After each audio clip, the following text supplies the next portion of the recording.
As a 1990s, 2000s teenage PC gamer, I hold the Quake franchise very dear to my heart. Getting together with your friends every other weekend, setting up your PCs, and then spending the next 8 hours getting that fucking coax loop closed. Jesus Christ, the shit we used to come up with to get everyone connected made the Apollo 13 engineers look like toddlers with blocks, I shit you not. You'd always make a plan, usually with the use of tinfoil or some shit. Tell you what, kids of today don't know how lucky they have it, the ungrateful little shits. But once everything was up and running, the Quakeathon started and it was bliss, and by far the best gaming memories I have. Anyway, I digress. Playing any Quake game back in the day was as good as it got, from Quake 1 through to Quake 3 Arena and everything in between. And you know, looking back, it's hard to know what made them so special. It's hard to pinpoint what it was, but I think I have an idea. And yes, I know nostalgia does have a lot to do with it, but you know what, just leave my fucking nostalgia alone. So what made Quake great? I think a major part of Quake's success has always been its simplicity. There were only 3 things you had to learn. The rest was down to skill. So, first up, it was the weapons, of which there were never that many, but every weapon was useful. You had to know the speed of the projectiles and where you needed to place a rocket for that perfect rocket jump to get to that platform that gave you an advantage. And you had to know how much health that rocket jump would eat up. Next up, the maps. It was imperative you knew the location of armor, health, ammo, and power-ups. All of them. You also had to learn their respawn times. You fucking counted that shit down in the back of your mind while you were playing, so when you ran over that spawn, you would get the item. It was a fucking science. And finally, movement. You had to know how to bunny hop, rocket jump, double jump, or any other hop and jump. That was how you got items more efficiently. And that was how you pursued your opponents or ran the fuck away from them. And if you weren't proficient in those 3 aspects, the rape came swiftly and without mercy. So, Quake Champions. Let's look at the facts. Number 1, it's arena based. Now this is promising, because a game that is arena based is inevitably going to be fairly simple, and that's what Quake is supposed to be, right? Simple. You only have one objective, murder the fuck out of the other players. And while capture the flag and team deathmatch were present in the previous games, they didn't detract from the main objective. They just added delicious flavor to it. And I hope those game modes are included in Quake Champions. But objective-based gameplay has no place in Quake, and I bloody hope that's the case when this game gets released. Number 2, it's going to be fast-paced, which is obviously imperative. And one word comes to mind, bunny hopping. Looking at the gameplay footage, bunny hopping is definitely present, which is fantastic news. It seems the speed at which you can move around is akin to that of the old games.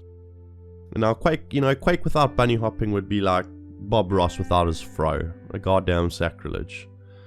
And let me tell you one thing, you COD generation kids are going to have a running kick fuck slap of a wake up call when this game comes out. Anyway, all I know is Quake Champions needs to be fast paced. I need to be shocked at the speed at which I can get from one side of the arena to the other.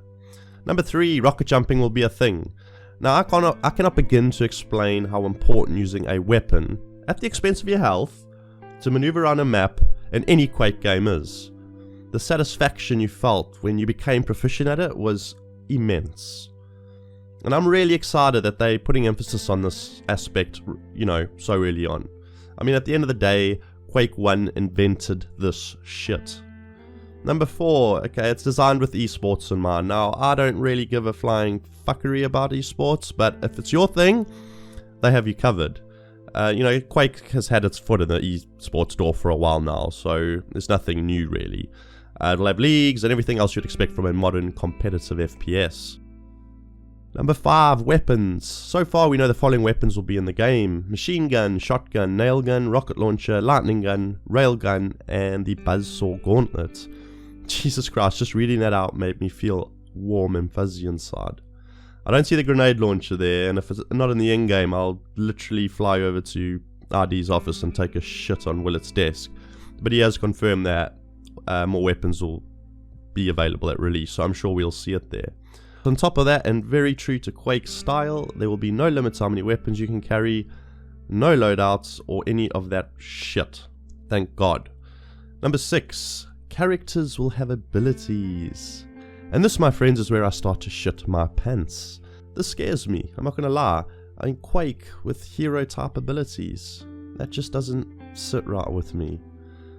Now, Willits quoted the word additive when it comes to character abilities, stating that matchups and team compositions aren't what determine outcomes, only player skill. Okay, fair enough, but surely player skill can only be determined if the playing field is equal. You know, like, I don't know about you, but all of a sudden Quake Champions are starting to look a little bit like Overwatch. And you think I might be overreacting with that statement, but hear me out. Here are 4 characters that we know are going to be in the game so far. Ranger sports a throwable teleporter that you can warp to while in flight. Visor, his piercing sight ability allows you to see enemy combatants through walls for a brief period of time. Scalebearer, his bull rush ability allows him to quickly close distance to and maul enemy combatants. Nyx, her ghost walk ability allows her to temporarily turn invisible so she can escape or re-engage an enemy from unexpected angles. There's also, I don't know if this is confirmed, I don't know, but in the footage there is what was Anarchy, the player Anarchy from the previous, from Quake 3 Arena, on a hoverboard of some sort, and it kind of seems like it gives him a speed advantage, which, my god, do you remember engage people with haste in the previous Quake games? It was freaking tricky. Anyway, look, I know I'm speculating heavily here, and I'm probably over exaggerating, but fuck me, if RD don't get this character ability shit absolutely perfect, it will be a disaster, not only for Quake Champions, but for our beloved Quake franchise as a whole. And that scares the shit out of me. I mean, Quake is like a trusty old dog. I don't want to see it fall over and die, and it doesn't need to be taught new tricks. Don't get me wrong, I have nothing against games like Overwatch. In fact, I love Overwatch, and I love having that choice of heroes and abilities to play with. But I just don't think that that kind of mechanic has a place in a game like Quake. It goes against what makes Quake games great, their simplicity. And finally, number 7, the beta is scheduled to start in 2017. It'll have 12 playable characters, with more to follow over time. There's no ETA yet, but as soon as I know, I'll be sure to let you know. At the end of the day, Quake games were easy to learn, but fucking difficult to master. Hand-eye coordination, knowledge, and reflexes won the day. There was no progression, no leagues, no loot crates, just you and your skill. Beating your opponent was enough reward. These days, we need to get something at the end of every game or round, even though we don't win, and it's fucking ridiculous. And I hope RD leave that kind of shit at the door where it belongs. Anyway guys, let me know what you think about Quake Champions, what your thoughts on character abilities are, and I will see you in the next video.